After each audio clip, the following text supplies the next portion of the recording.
रामकृष्ण हरी माऊली. आजचा विषय आहे श्रद्धा. तर भगवान श्रीकृष्ण गीतेमध्ये म्हणतात की श्रद्धावान लभते ज्ञान. तर श्रद्धा म्हणजे काय? तर श्रद्धा म्हणजे गळ्यात माळ घालून, मोठा गंध लावून, आळंदी पंढरपूरला जाणे एवढे केले म्हणजे मनुष्य श्रद्धावान असेलच असे नाही. तर श्रद्धा ही एक प्रकारची विशिष्ट क्रिया नव्हे, तर हा एक मनाचा भाव आहे. श्रद्धा म्हणजे जे परमतत्व आहे ते दिसत नाही त्याला शोधायची हिंमत म्हणजे श्रद्धा. जे अज्ञेय आहे त्याला जाणण्याची हिंमत म्हणजे श्रद्धा.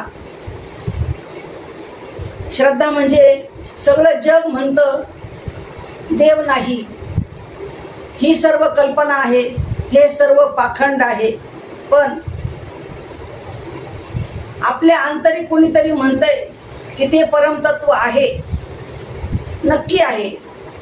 शोधा म्हणजे सापडेल, याला म्हणतात श्रद्धा.